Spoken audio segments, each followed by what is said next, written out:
no longer dead. Joy to the world, he is risen. Hallelujah, he's risen. Hallelujah, he's risen. Hallelujah, hallelujah. Hear the bells ringing, they're singing that you can be healed right now. Hear the bells ringing, they're singing, Christ he will reveal it now. The angels, they all surround us, and they are ministering Jesus is power. Quickly now, reach out and receive it, but this could be your glorious hour. Joy to the world, he is risen. Hallelujah, he's risen. Hallelujah,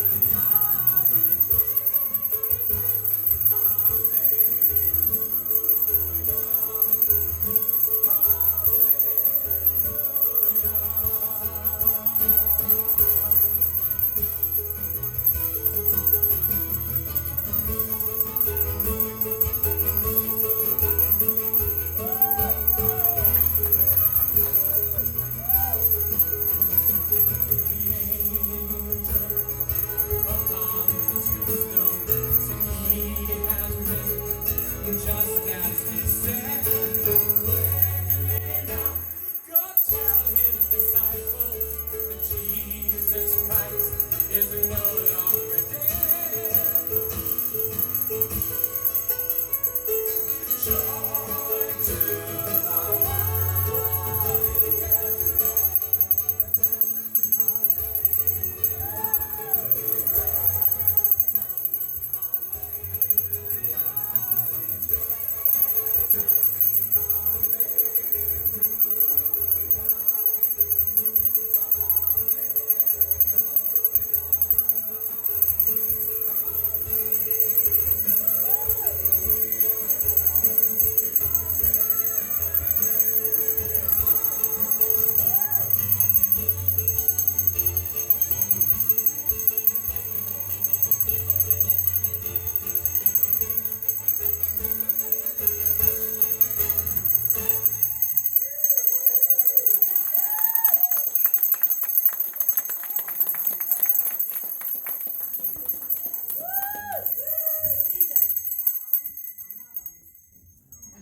Let's hear some bells. I want you to get out of your seat and go tell somebody he is alive. Come on, we're celebrating today. He's alive. He's alive.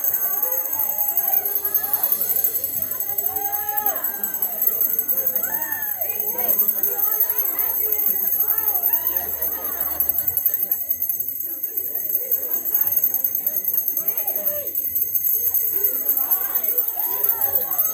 life.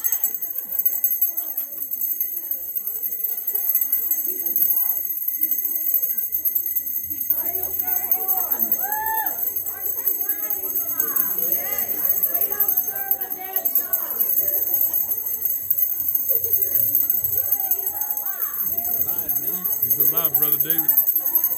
He's alive, sister.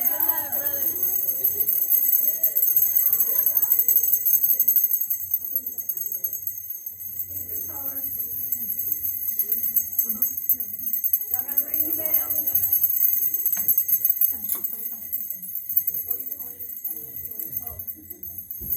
And you thinking, what am I supposed to do with this bell? I want you to take it home, put it where you get ready. Every morning you get ready. That's right. Think that Jesus is alive, and I'm going to tell somebody. Okay? I'm going to tell somebody. Everybody get a bell? Everybody, you can get a bell. You need a bell. He's alive. Aren't these neat? Where are you going to put it? Where you're getting ready place. And you're going to remember that your Savior, Jesus, is alive. You better go tell somebody. You better go tell somebody. Who watched Risen? Who went to see Risen? That's pretty cool, wasn't it? Pretty cool. It was just an experience going to that drive-in. Praise the Lord. He is good, and He is alive. I was looking for good all the time, but alive will work. Hallelujah.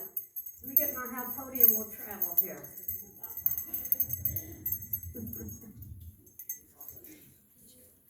He is risen. 3 days after darkness had its say, the tombstone door rolled away. Again, Jesus walked, talked, touched, and ate. In all, witnesses testified, death is not his fate. Amen. He is risen. The once scarred, fleeing disciple crew turned around, realizing the prophecies were true. With a faith immensely greater than fear, they sacrificed it all to make the good news clear. Ring your bells. Oh, we gotta make the good news clear. Amen. He is risen. Jesus bore the world's sins upon the cross, sacrificing himself so no one would be lost. His work was sufficient, but a response is required. By grace we are saved when our belief transpires. Hallelujah. He is risen. Faith sends an invite to start anew. Give Christ your burdens and notions untrue. Accept his forgiveness and salvation at the end. Love the transformation the Holy Spirit extends. Ring your bell. He is risen indeed. When Jesus rose, a new creation began for all who believe and trust God's plans. Through his power, our darkness is rolled away. Jesus is the light, his resurrection proclaimed. Hallelujah! Glory to God. He is not dead. He is alive. Amen. Hallelujah. Thank you, Lord. He is appearing to people all over the world. He is getting the Muslims saved by the droves. Hallelujah. Amen. I'm telling you, he's alive. And we need to start acting like it. We don't serve a dead God. We serve someone who is risen, Amen. Thank you, Jesus. totally full of life. And it's a supernatural life. And he's given it to us. Amen. The song that they danced to, wasn't that cool? Yes. That was written by Keith Green back in the 70s. And Keith was a phenomenal musician and artist, and he went to see Jesus in, I believe, an airplane crash. But the song sings on. Many, many years later, hear the bells ringing. Let's hear 'em. What are they singing? That you can be born again. Hallelujah. You're not born again. Let's get you born again today. We got stuff to do for the kingdom. Amen. Hear the bells ringing. They're singing. Let's hear 'em. Christ is risen from the dead. The angel on the tombstone said, he is risen just as he said. You know, he told the disciples, I'm 3 days, I'm up, I'm out of here. They didn't understand, did they? And then it goes on, hear the bells ringing, they're singing that you can be healed right now. Ring the bells. Hear the bells ringing, they're singing Christ. He will reveal it now. Hallelujah. Thank you for the revelation, Father. The angels, they all surround us. Did you know that? This room is full of angels. They're rejoicing because we believe. Glory. We believe. Glory. They long to look into the mystery. And finally, these earthlings believe. Amen. Hallelujah. Joy to the world. He's risen. The angel up on the tombstone said he's risen just as he said. Quickly now, go tell his disciples that Jesus is no longer dead. Hallelujah. You see, the enemy thought they had got him, but they didn't. They just fulfilled a plan. A plan before the foundation of the earth. Amen. Hallelujah. Glory to God. Are you excited about today? Amen. We ought to be excited every day. Yes, sir. Ding-a-ling, ding-a-ling. We are. We are for Jesus. Hallelujah. Oh, thank you, Father. Thank you, Father, for revelation. Thank you, Father, for sending Jesus. I don't know about you, but I needed rescuing. Amen? Amen. I was a mess. I was a Pharisee that was a mess. Didn't miss church, but I was a mess. Just because you sit in church don't make you overcoming. It doesn't make you born again. And, you know, sitting at McDonald's don't make you a Happy Meal. Sitting in a garage don't make you a car. Sitting in church don't make you a Christian. You've got to access the promises by faith. Amen? Amen. So, I spoke on healing last week. I'm going to pick it up right now because as you watch unfold the horrendous, the betrayal of Jesus and the horrible beating, unimaginable to us what he suffered. Glass, metal, all kinds of stuff tied in leather ropes, and that guy that was doing the whipping had been very well trained. They could fillet a person alive. But they would hit him, and those things would go into the skin, and then they would jerk it out. They wrapped it around his head, they wrapped it around his chest, his trunk of his body, his legs. There was nothing left untouched on Jesus' body. In fact, Scripture says he didn't look human. He didn't look human. That's how brutally they beat him. Every time that whip came down, it was for your healing. It was for your healing of your soul, of your spirit, and of your body. He didn't leave anything out. He left nothing out. And if you notice in the movie Risen, after he was ascended and he came back and he was with the apostles in Galilee, they showed a scene where these people were beating this man with leprosy, beating him, get out, get out, get out, knocked him down, beat him with a stick. And Jesus saw it, and you saw compassion rise in his eyes. And he gets up and he goes over and he takes this man who had been so beat down and he embraces him.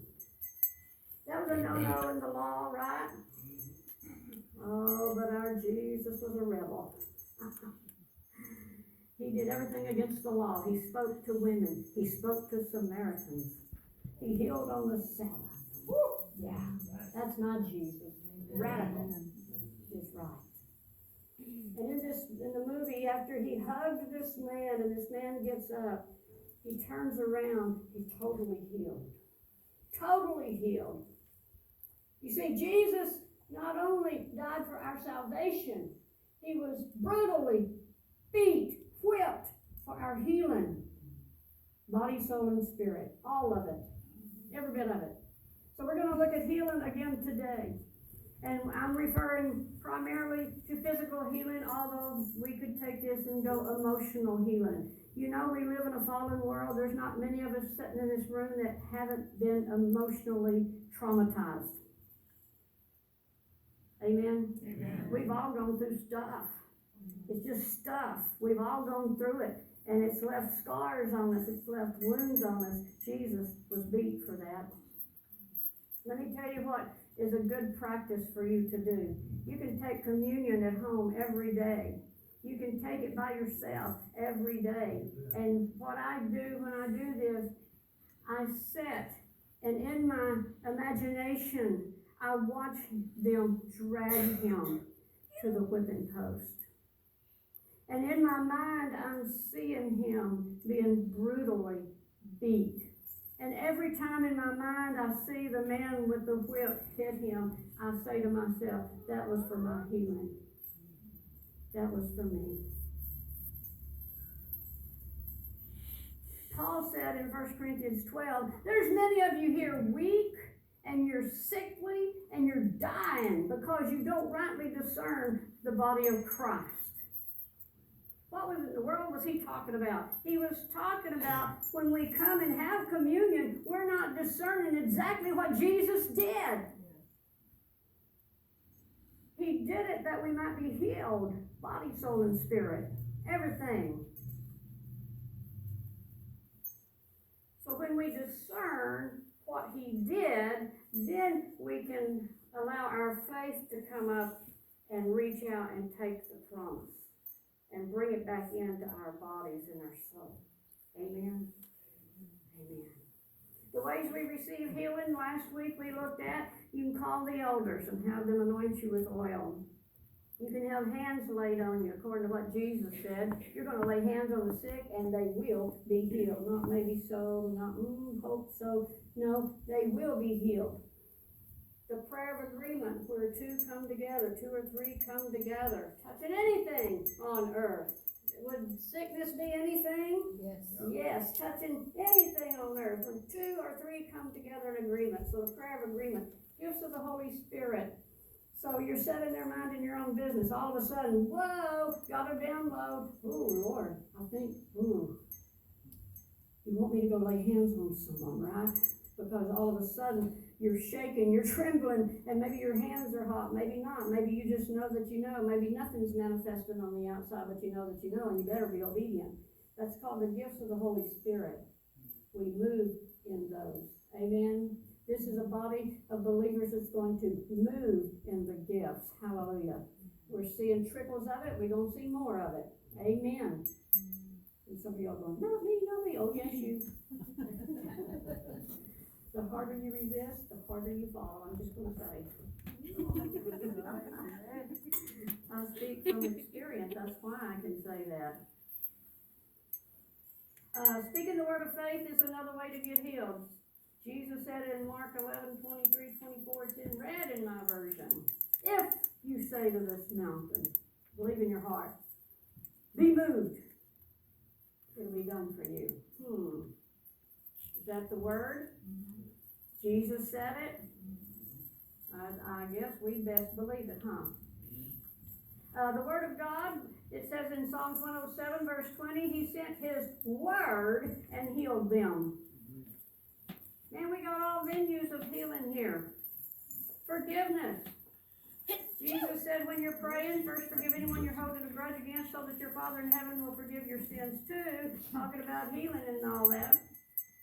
So I guess we better do that, huh? I don't want to forgive. Well, you know, if you want to get right with God, you don't have a choice. You get your emotions in line with the Word of God. And then once you do that, then your emotions will get in line. Amen? We should be driven by the Spirit of God, not by our emotions. If you read this right here, you're going to read that some people let their emotions dictate their decisions, and it got them in all kinds of bad trouble. In fact, it got most of them dead. So we go by what the Word of God says, not by what our emotions are saying. We go by what the Word of God says, and then He will give the supernatural increase. Amen? Communion. Just talked about that one. Obeying the Holy Spirit. And in 1 Samuel 15, it was said, what is more pleasing to the Lord? Your burnt offerings or sacrifices or your obedience to God? What is more pleasing? Obedience, thank you. Submission is better than the offering of the fat of rams, and that was important to those folks back then, to offer the fat of rams. So obedience is better than that. Body care, go all day, sister, not talk about that one. I'm going to talk about it. We got to take care of our body, amen? Yes, amen. We got to move it gotta watch what we put in it. We've got to take care of the temple of the Holy Spirit. We're responsible for that. We've gotta take care of it. If we take care of it, a lot of the sicknesses would just take care of themselves. Amen? Amen. Blended of medicine and miracles in Jeremiah 8:22. Is there no medicine in Gilead? Is there no physician there? Why is there no healing for the wounds of my people? I have a feeling God doesn't mind us having some medication, but where's our faith with it? Right. You can do what I do. Hold your bottle of medicine and say, you will do exactly what you're designed to do. Amen. Nothing more, nothing less. No side effects are going to be mine. In Jesus' name. I forgot to do that on some medicine, and guess what I had? Side effects. Y'all, come on, we gotta exercise our faith. That sounds stupid talking to a bottle of medicine. But you release your faith. Amen? And the last one we talked about was deliverance of unclean spirits. And we looked at Luke 13, where a woman was bent over double. And Jesus said that was an unclean spirit. Had her bound. Satan had her bound for 13 years. And he, with a touch, delivered her. Hallelujah. Amen. There's all kinds of illnesses that are brought on by unclean spirits. We've been studying on Monday night how you open the door to these. And you don't want to open the door to those. You want to shut the door and keep out the devil. That song that was bebopping, shut the door. Keep out the devil, shut the door. Keep the devil on the run, shut the door.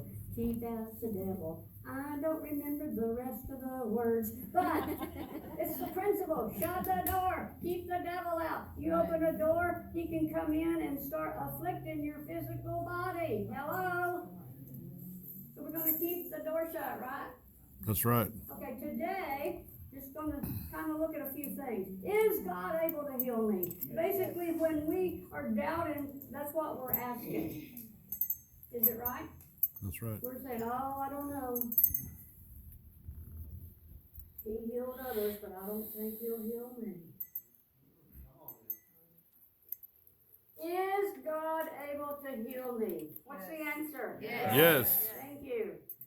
It says, is there anything too hard for God? No. He even said it. Is my arm too short that I can't reach down and heal? No. No. The angel said, is there anything too hard for God? There is nothing impossible with him. Jesus said it. So here we got three witnesses. We got God himself, we got Jesus, we got angels. That's enough. The truth is, he's able. But Jesus put it like this in Mark 9. All things are possible to him that believe. Amen. Oh, it went right back on top of our head, didn't it? Oh, you mean I gotta do something? Mm-hmm. You gotta believe. You have to believe. Is healing arbitrary, which means random or unpredictable, changeable? No, it is not. Jesus staked his life on purchasing your salvation. What does that word in the original language mean? Sozo, what does it mean? Oh, healed.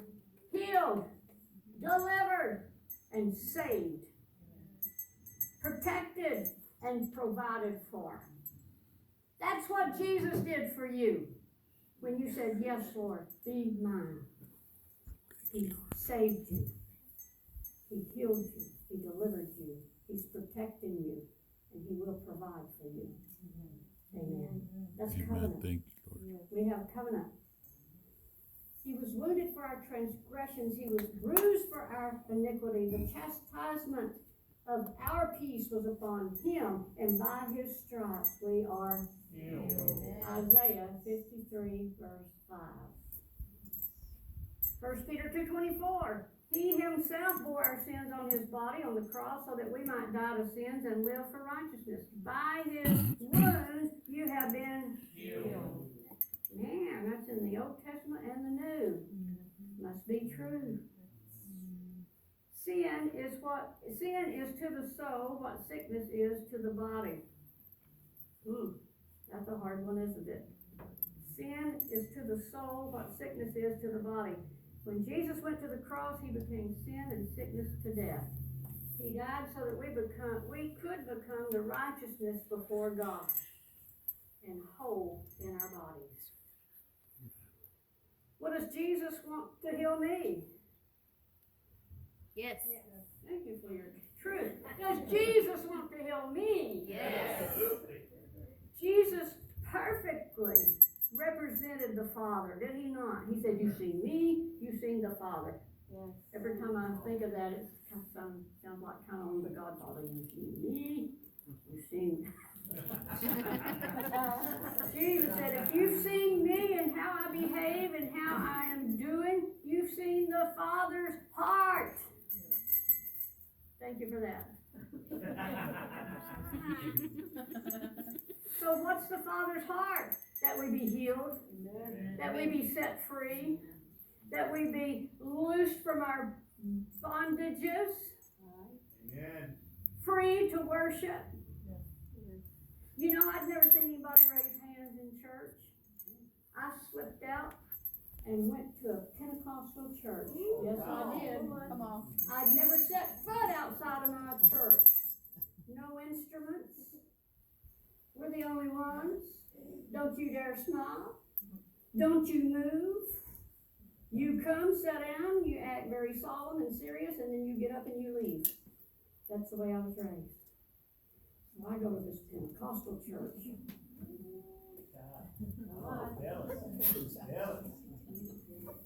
I'm early. I have on jeans. I didn't know I wasn't supposed to have on jeans in that church. I walked in. The first thing that hit me was there was a fellow down at the altar. I'd never seen an altar before, but he was praying in an unknown language, and I start backing up. And I hit the wall. And I'm going, God, am I supposed to be here or not? It's a long story how I got there, but I'm just there, right? And I go back, and I sat on the chair closest to the door so I could escape. So the preacher comes up and preaches, and lo and behold, if he didn't preach exactly what I needed to hear, that God was a supernatural God, and that he does miracles today. That's right. You see, I needed to hear that. I needed to hear that because I needed a miracle. So he gives the altar call, and my heart starts going, boom, boom. I mean, probably could be seen. It was pounding so hard. And I'm going, I'm not going up there. You got to understand, I was very bashful, very, very shy, painfully shy. I'm not going up there.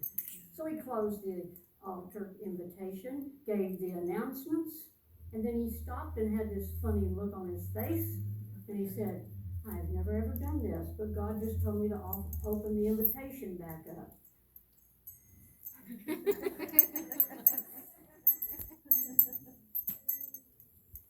I get down to the front, and he says, "Sister, what do you want Jesus to do for you?"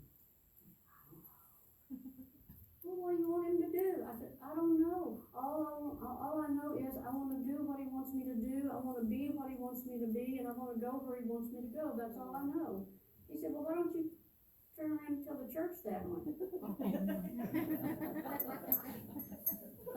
So, I just want to go where God wants me to go, be what he wants me to be, and do what he wants me to do. I mean, I'm petrified, scared. And he said, "All you sisters, come down here and pray for this woman." Oh my goodness, I felt like a June bug in a chicken yard. They were laying hands on me. I had never seen that before in my life. I mean, this one was saying, "Hang on, sister, hang on." This was like, turn loose. I was like, I don't know. So after about 40 minutes of that, they quit. That was just to get their breath. They started in again.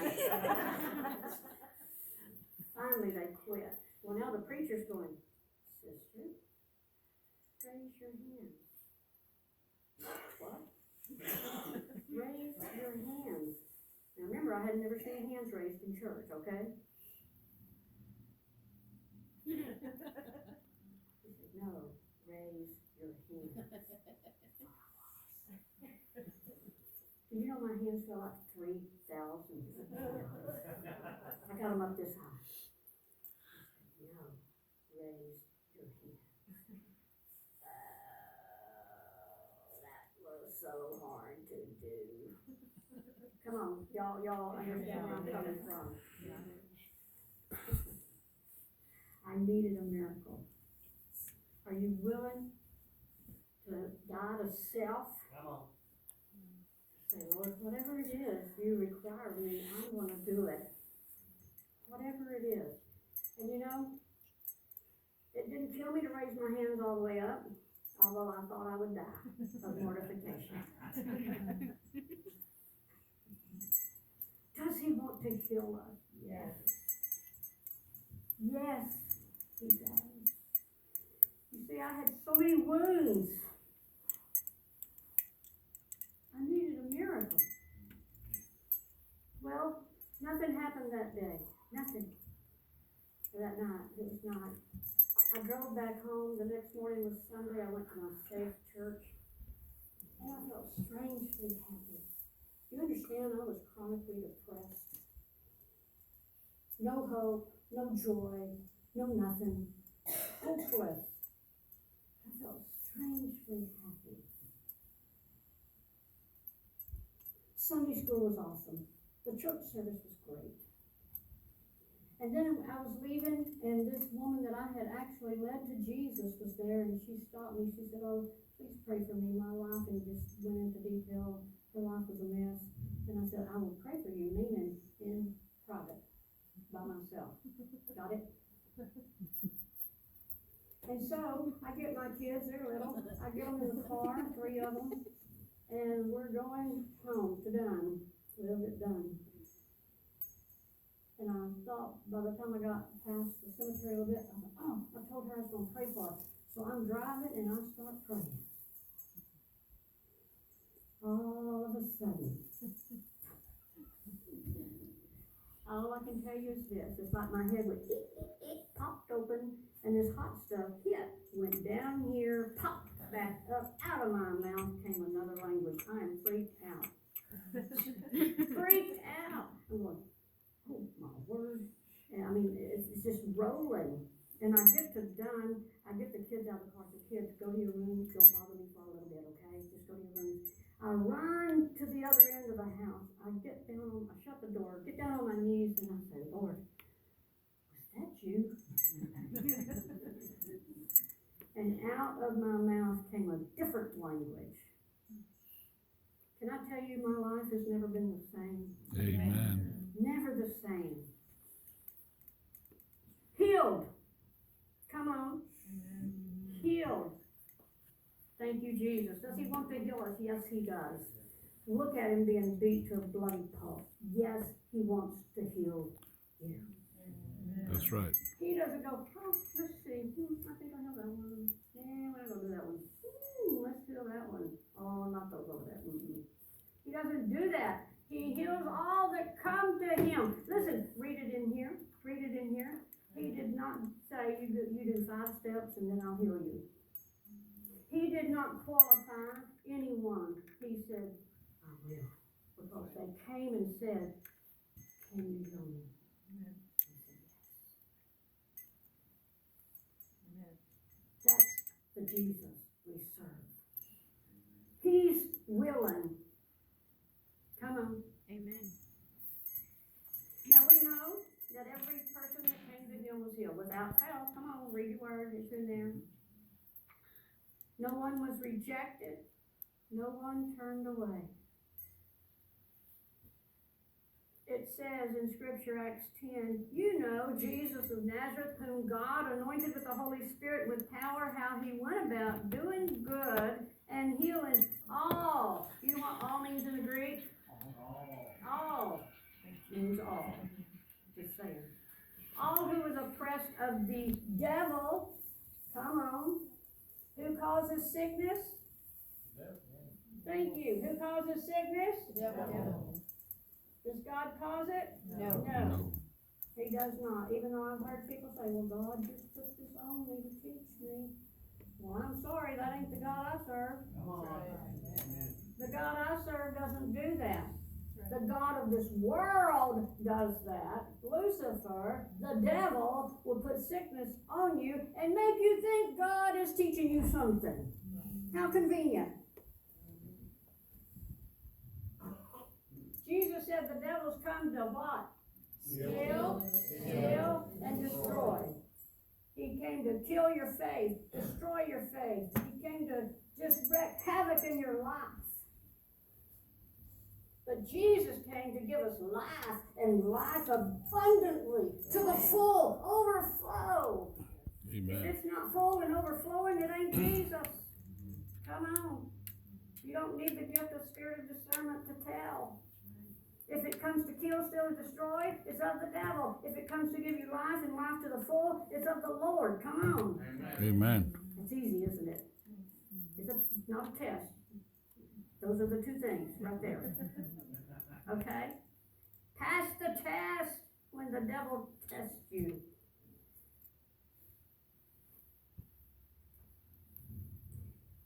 Well, I got ahead of myself. How about that? The next question was, is this sickness being used to teach me something? We have a good father. Let me ask you, you're a good parent. When your kids were sick, or not sick, but they were being kind of, rowdy, and you think, well, I'm just going to go get me some germs and infect them. Do we do that? Do we think that way? No. Well, why do we think God thinks that way? Come on. Our wonderful Father's a good daddy. Amen. And he wants what's good for his kids. He don't want to afflict us. God never caused someone to become ill. Well, why do people become ill? Come on Monday night, you'll find out. Amen. Right. We become ill. Number one, we live in a fallen world. Right? Number two, this world is full of yuckies, germs and demons. And the devil is out to kill, steal, and destroy. That's why. Can God use that? Of course He can. He can use anything to teach us. He would rather we be taught by the written word and by the spoken word of the Holy Spirit. He would rather we learn that way.